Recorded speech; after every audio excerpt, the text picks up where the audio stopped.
Teresa Rodríguez expuso en la Facultad de Ciencias de Granada un nuevo modelo productivo, un proyecto en el que se cuenta con los ciudadanos y ciudadanas, con colectivos, agentes sociales, técnicos y académicos. Un modelo en el que se necesita de los investigadores y de una transparencia que genere una economía social capaz de repartir las rentas. José Luis Serrano, Carmen Lizárraga y Verónica Hernández contribuyeron con sus mensajes al propósito común, que afirma: la ciencia no es un lujo de ricos, es el camino de la prosperidad. Vamos a darle la palabra a nuestra futura presidenta Teresa Rodríguez. No era de esperar que hubiera tanta gente hoy aquí, cosa que me congratula, sino que lo previsto era escuchar a los investigadores, saber qué feedback había con las propuestas que estábamos haciendo en el programa, asimilarlas también como personas y traducirla, transferirla, como se dice en terminología de investigación, a nuestro programa y a nuestro proyecto, porque una de las cosas que hemos dicho fuera, y nos la creemos de verdad, es que el programa de Podemos no es un catálogo de promesas incumplidas ni es un producto que se vende con un comercial, sino un proyecto de construcción de sociedad. Y los proyectos se construyen con la gente, no se construyen en los despachos, escribiendo programas que suenen bien y que creen buenos titulares, sino que se construyen día a día y se construyen con mucho trabajo y mucho esfuerzo de quienes nos postulamos para gestionar la vida pública. Sobre la presentación de Alberto sí me gustaría decir otra cosa. La escuela, es verdad, y me refiero a la secundaria, a la primaria, a la educación a lo largo de toda la vida, también a la universitaria, tiene ese componente de que genera valor a través de la investigación, genera conocimiento que invertido en el sistema productivo que queremos transformar, pues hace que las sociedades sean más iguales y se reparte bien la renta, etcétera, etcétera. Pero la educación también es para ser felices. Y eso también lo tenemos que tener en cuenta, especialmente en la escuela, pero no solo, también en la universidad, crear ciudadanos críticos, conscientes de su realidad, participando, vigilantes de los gestores políticos, sean de Podemos o de Podamos, y capaces de hacer de su vida una vida feliz. La finalidad de la universidad y de la escuela también es esa. Por otro lado, hay mucha gente que nos plantea y que nos dice que bueno, porque somos buenas personas, somos gente que se nos ve honesta, fresca, joven, etcétera, pero que bueno, porque no damos imagen de gobernabilidad, de presidenciabilidad. Qué palabra nueva, ¿no? Pues a mí me gustaría poner de relieve una cosa, una idea que se me ocurrió el otro día cuando veía el vídeo del debate sobre el estado de la nación, que ha sido, por cierto, castigado. Un vídeo, no el vídeo que vimos en la tele, sino ese vídeo que vimos en internet de Celia Villalobos jugando a la tablet. Ellos se preocupan mucho por trasladar el discurso de que gestionar la vida pública y gestionar el poder es una cosa muy difícil, que tiene que ser superhéroes los que lleguen allí a gestionar la vida pública para cobrar unos sueldazos, y de repente los descubrimos como quien descubre al mago de Oz detrás de la cortina jugando con la tablet mientras se habla de dependencia. Un problema de los representantes públicos es que ya no les duelen las cosas, que llevan tanto tiempo siendo profesionales de eso que no les duelen las cosas. Por tanto, no tener experiencia en gestionar la miseria de la gente es una virtud y no un defecto.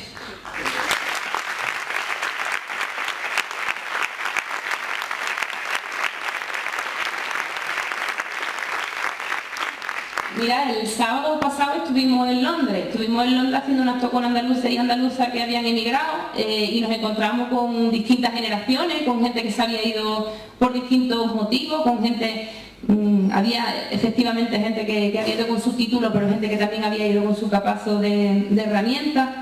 Y allí hablamos del 28 de febrero, ¿no? Ese día en el que nos comíamos un mollete con aceite en el cole, cantábamos el himno en el patio y nos íbamos con banderita verde y blanca coloreada a casa, y recordábamos el himno y cantábamos el himno orgulloso, ese levantado, pedid tierra y libertad. Pues a lo mejor hoy hay que decir además pedid tierra y libertad, pues levantado y pedid ciencia y libertad. Eso se podría incorporar al himno, yo creo que forma parte de nuestro patrimonio. Evidentemente también la tierra también es una promesa incumplida del Estatuto del 81.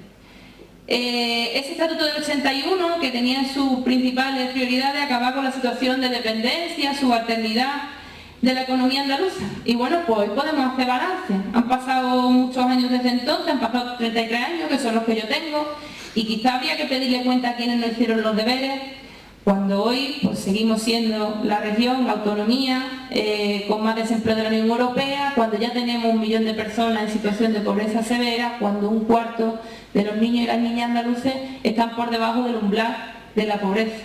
Cuando hay un 62% de paro juvenil, que es que eso duele en el corazón cuando se dice, y cuando vuelve otra vez a los hogares el temblor del miedo de la miseria que pasaron por nuestros padres y nuestros abuelos cuando también se tuvieron que ir.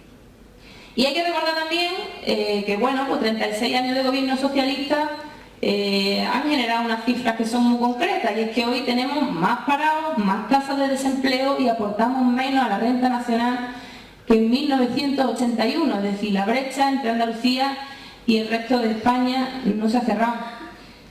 Podemos, en primer lugar, llegar a Andalucía para decirle a quienes han tenido 36 años para hacer la tarea, pues que no la han hecho, para ponerle un suspenso y para mandarlos a casa, porque ya va siendo hora.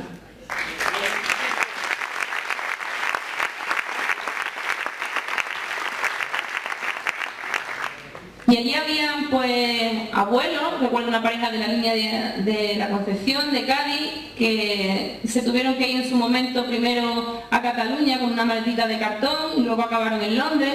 Estaba también la generación de los padres que se fueron pues a Alemania, a Francia, con el nombre de alguna estación extraña apuntado en una libreta, y con los niños, recordaba uno de los que estaban allí presentes, con los niños muertos de frío en la estación de Chamartín para hacer transbordo.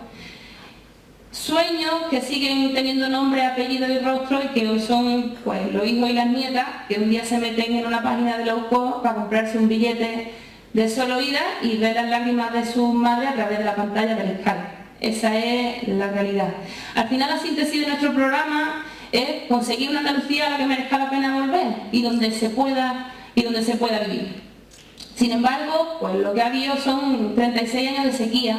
Es verdad que hay cosas que se han conseguido y son positivas, pues evidentemente no tenemos las cifras de analfabetismo, ha habido momentos en los que los servicios públicos en Andalucía eran un orgullo. Para mí es un orgullo seguir yendo a mi centro de salud, y eso forma parte también del trabajo que los profesionales de los servicios públicos han hecho, pese a las dificultades que hoy por hoy tienen, teniendo que atender hasta 2 personas cada 5 minutos. El otro día nos reuníamos con sanitarios. Pero la sensación es de agotamiento. Metieron los sueños en el congelador. Aquellos sueños de la autonomía, aquellos sueños del estatuto, esos 2 millones de personas en la calle. Pues Podemos ha llegado también a Andalucía, en segundo lugar, para recuperar aquel impulso viejo y digno, y regar aquellas semillas y descongelar aquellos sueños y colorear aquellas fotos que hoy las vemos en blanco y negro, empeñados efectivamente de hacer Andalucía un lugar de donde los hijos no se tengan que ir, donde no tengamos que volver a tener inseguridad sobre el futuro de nuestros hijos y de nuestras nietas. Nos negamos a aceptar que el paro, que la dependencia, que la periferia forme parte del paisaje o del clima de Andalucía. Eso es imposible. Como fenómeno atmosférico no existe. Nos negamos a tener que conformarnos con el monocultivo de la hostelería y del turismo. Sabemos hacer más cosas, aunque las hacemos muy bien, que hay grandes profesionales de la hostelería que servir cerveza y colocar sombrillas.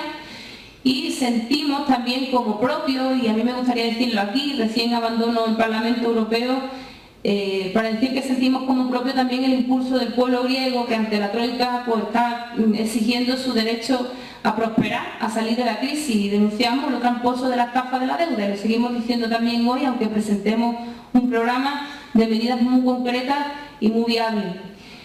Hay que decirle que no están solos, y yo aprovecho cada acto para decirlo, y que no nos resignamos y que no nos rendimos, y que la austeridad no es una vacuna, sino que es la cronificación de la enfermedad.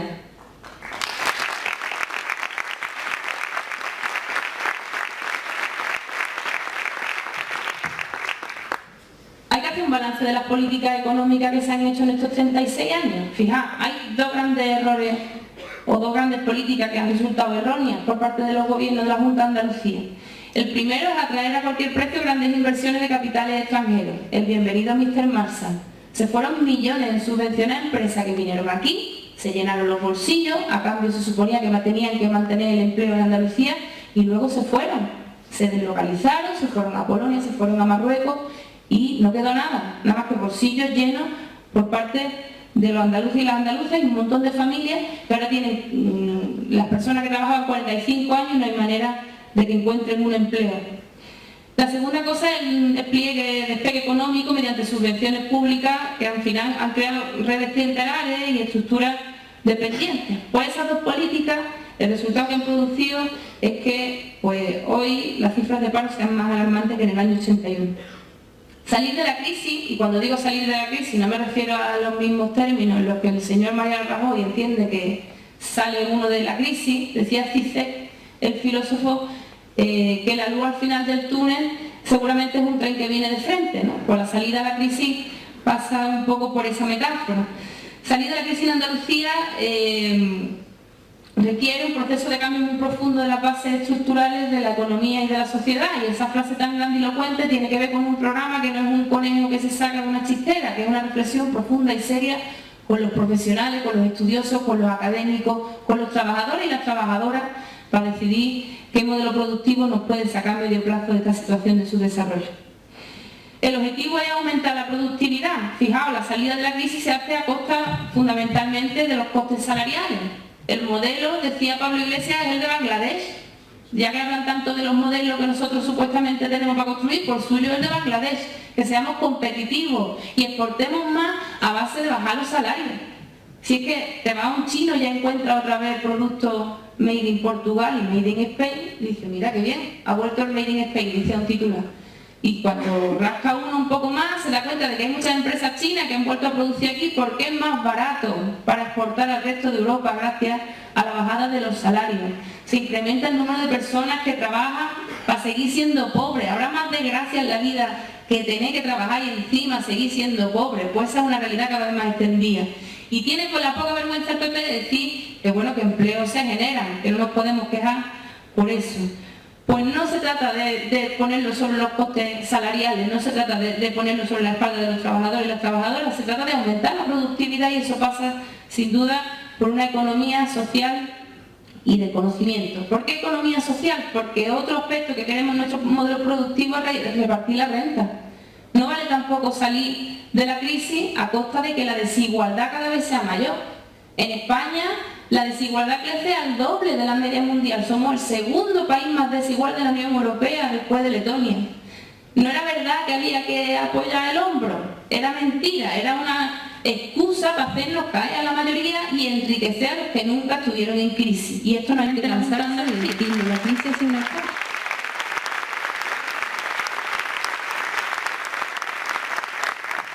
Una propuesta del programa que se ha votado entre las 30 propuestas de este fin de semana: certificado de solvencia laboral que limite o impida la contratación por la administración pública a aquellas empresas que no respeten los derechos de las personas trabajadoras o que pongan condiciones precarias de trabajo. Le podéis preguntar a cualquiera de los que trabajan en la universidad, la limpiadora, los conserjes, el personal de seguridad, no los conserjes, sino que si se mantiene todavía. No sé si aquí sigue siendo personal de la Universidad Paz o se ha generalizado, pero el sitio donde ya se ha generalizado. Entonces, ¿por qué la administración pública tiene más de 15.000 personas trabajando en situación de absoluta precariedad en el sistema educativo andaluz? Porque hay monitoras administrativas que cobran 4 euros la hora. Pues eso sí que pasa por las manos de la Junta de Andalucía. Y eso se ha generado con trabajo de la Junta de Andalucía. ¿Por qué no se prioriza las cooperativas a la hora de hacer los contratos públicos? ¿Por qué no tienen más ventajas las pequeñas cooperativas, la pequeña y mediana empresa local, que es la que genera empleo de verdad? Y se han quedado con todos los servicios EULE, PLECE y otra del 65, que efectivamente luego no generan riqueza aquí, sino que generan nada más que por mujeres, porque son además la mayoría mujeres las que trabajan en los servicios externalizados, que tienen que echar las cuentas de la luz y del agua por una casilla debajo de un fleso cada mes, pese a que trabajan. Eso es competencia de la Junta de Andalucía. Bueno, pues yo me voy a quedar por aquí. Fijaos, el programa sea cual sea, que lo veréis mañana, ya habéis podido ver las 30 primeras propuestas, ahora queremos escucharlo a vosotros. Se puede poner en práctica no solo con gobiernos valientes, no somos ni superhéroes ni superheroínas. De hecho, lo primero que hemos hecho es someternos a mecanismos de autocontrol, porque dice mi madre, para ser corrupto no hay que ser honrado. Porque lo que tenemos que hacer, antes de que nos pase, ponernos la vacuna. Mientras nos siga dando vergüenza las cosas que vemos todos los días en el telediario, hay que ponerse las vacunas. Porque la gente, entiendo que no es que genéticamente los que hayan entrado en el Congreso y en los parlamentos sean corruptos y vengan corrompidos de casa, aunque a veces no lo parezca. son las instituciones las que generan marcos de corrupción, es la política profesionalizada la que genera marcos de corrupción, es el enriquecimiento del político durante el ejercicio de su cargo el que genera situaciones de corrupción. Por eso hemos dicho limitar mandatos, limitar salarios y ser revocado en cualquier momento. Bueno, pues esto es un escándalo, que un cargo público pueda ser revocado si la población así lo entiende, que debe ser revocado. Hacen falta gobiernos valientes, hacen falta gobiernos controlados, gobiernos vacunados, pero hacen falta sobre todo pueblos valientes. Y eso lo vemos con Grecia. Es necesario que la gente esté organizada, vigilante, tenga capacidad de control sobre su gobierno y no deje de movilizarse. No vale depositar todos los huevos en el cesto de lo electoral. Hay que seguir saliendo a la calle, porque es la única manera de que después los programas se puedan cumplir con un impulso de toda la ciudadanía, porque ni somos superhéroes ni somos superheroínas.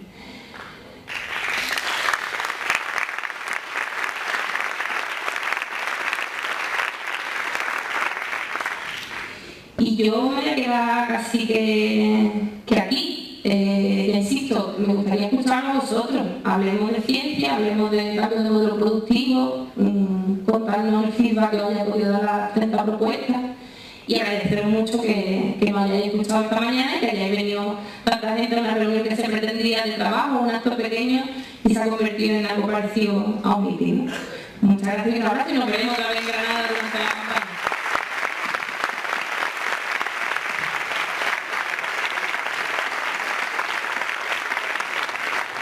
Bueno, pues hoy estamos aquí en Granada con la intención de hablar del nuevo modelo productivo que estamos construyendo en el programa.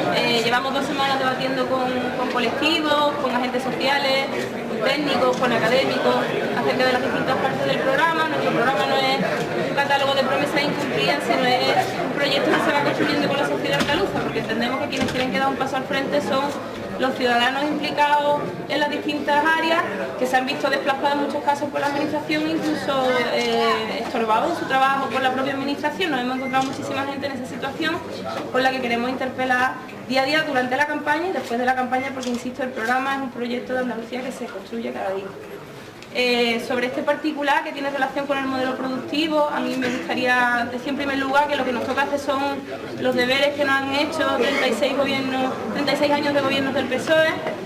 Nos toca hacer las tareas en lo que tiene que ver con convertir a la economía andaluza en una economía autosuficiente, con recuperar esas demandas que son tan antiguas como vigentes y que tienen que ver con tener un tejido productivo propio, con que nuestra tierra sea productiva y genere riqueza aquí, con que no vendamos solamente productos que tienen muy poco valor añadido y que además son muy agresivos con el medio ambiente, como la construcción, el sol y playa, que ha sido el modelo de desarrollo o de subdesarrollo de Andalucía, y transformarlo en una economía social del conocimiento, que es la consigna que vamos a dar en nuestro programa. Para eso necesitamos a los investigadores, necesitamos todo el conocimiento que se genera en Andalucía y una eficiente transferencia a una economía social que reparta las rentas, porque otra de las cosas que han ocurrido es que los sectores que se han desarrollado han sido muy malos repartiendo las rentas. La hostelería es un sector donde pocos empresarios se han beneficiado en gran medida y ha habido poco reparto. Todo el mundo conocemos a los trabajadores de la hostelería en Andalucía que están fuertemente precarizados.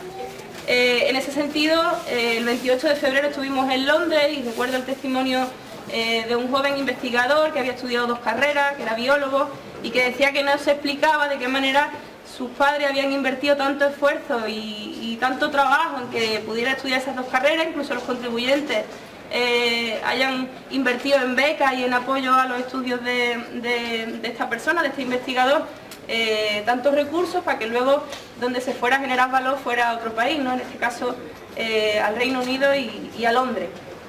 Nosotros, en resumen, lo que queremos es construir una Andalucía a la que merezca la pena volver, donde se genere riqueza que se quede aquí, donde se genere riqueza que se reparta justamente entre las personas en Andalucía.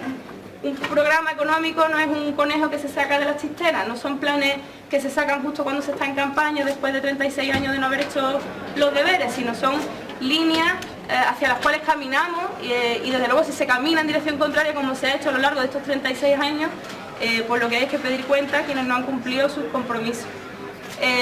La apuesta por la investigación es clave para generar productos de alto valor añadido. Tenemos un subdesarrollo industrial histórico, pero podemos aprovechar las oportunidades que dan las renovables, la apuesta por la agricultura ecológica, la generación de circuitos cortos, de la economía circular.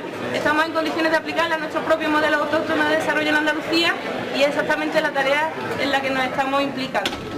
Y para esto la relación con la investigación por las universidades públicas andaluzas, que son su gran recurso, que son la institución más valorada por los andaluces y las andaluzas, es fundamental, ¿no?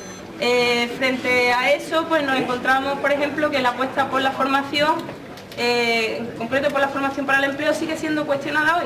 Es decir, que diga Susana Díaz que en su programa electoral va a desarrollar una oficina de lucha contra la corrupción, cuando no se puede hablar de corrupción en pasado, como ella siempre hace, sino que ayer había detenciones nuevas sobre el caso de los cursos de formación. Algunas de las personas, incluso de aquí de la propia Granada, pues merecerían por parte de la presidenta explicaciones hoy sobre las detenciones de estos días, ¿no? No vale hablar de la corrupción en pasado cuando la corrupción lamentablemente sigue siendo algo que está presente en la sociedad andaluza y que continúa haciendo trabajar a jueces y a la UDEF. En este caso nuestra propuesta de lucha contra la corrupción va un poco más allá de crear nuevos recursos, nuevas oficinas, y es un plan global de transparencia. Nosotros entendemos que en las instituciones falta transparencia cuando la gente ha tenido la comodidad suficiente como para recibir regalos para conceder cursos de formación o como para meter a familiares en ERE fraudulentos. En este caso, ¿qué decimos? Que absolutamente todas las cuentas de la administración pública estén actualizadas en su movimiento, en la ejecución presupuestaria, que cualquier ciudadano pueda consultarlas como consulta su cuenta corriente, que haya participación por parte de la ciudadanía en todo momento, porque en la medida en que los políticos, los cargos públicos y los funcionarios sienten la presión de la ciudadanía, pues será más difícil que se generen casos de corrupción. Entendemos que la solución pasa por la transparencia y por la participación, además de por el apoyo, evidentemente, en la parte que le compete a la comunidad autónoma de los procesos judiciales abiertos. Vamos a tener la palabra a nuestra futura presidenta Teresa Rodríguez. No era de esperar que hubiera tanta gente hoy aquí, cosa que me congratula, sino que lo previsto era escuchar a los investigadores, saber qué feedback había con las propuestas que estábamos haciendo en el programa, asimilarla también como persona y traducirla, transferirla, como se dice en terminología de investigación, a nuestro programa y a nuestro proyecto, porque una de las cosas que hemos dicho fuera, y nos la creemos de verdad, es que el programa de Podemos no es un catálogo de promesas. Teresa Rodríguez expuso en la Facultad de Ciencias de Granada un nuevo modelo productivo, un proyecto en el que se cuenta con los ciudadanos y ciudadanas, con colectivos, agentes sociales, técnicos y académicos. Un modelo en el que se necesita de los investigadores y de una transparencia que genere una economía social capaz de repartir las rentas. José Luis Serrano, Carmen Lizárraga y Verónica Hernández contribuyeron con sus mensajes al propósito común, que afirma: la ciencia no es un lujo de ricos, es el camino de la prosperidad. Y que nos dice que porque somos buenas personas, somos gente que se nos ve honesta, fresca, joven, etcétera, pero que porque no damos imagen de gobernabilidad, de presidenciabilidad. Qué palabra nueva, ¿no?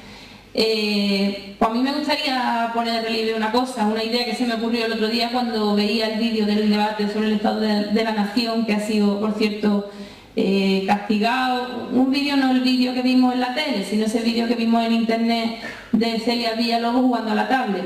Ellos se preocupan mucho por trasladar el discurso de que gestionar la vida pública y gestionar el poder es un movimiento que invertido en el sistema productivo que queremos transformar, pues hace que las sociedades sean más iguales y se reparte bien la renta, etcétera, etcétera. Pero la educación también es para ser felices. Y eso también lo tenemos que tener en cuenta, especialmente en la escuela, pero no solo, también en la universidad. Crear ciudadanos críticos, conscientes de su realidad, participando, vigilantes de los gestores políticos, sean de Podemos o de Podamos, y capaces de hacer de su vida una vida feliz. La finalidad de la universidad y de la escuela también es esa. Por otro lado, hay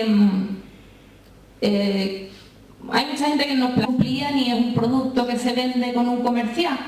sino un proyecto de construcción de sociedad. Y los proyectos se construyen con la gente, no se construyen en los despachos, escribiendo programas que suenen bien y que creen buenos titulares, sino que se construyen día a día y se construyen con mucho trabajo y mucho esfuerzo de quienes nos postulamos para gestionar la vida pública. Sobre la presentación de Alberto sí me gustaría decir otra cosa. La escuela, es verdad, y me refiero a la secundaria, a la primaria, a la educación a lo largo de toda la vida, también a la universitaria, tiene ese componente de que genera valor a través de la investigación, genera conocimiento.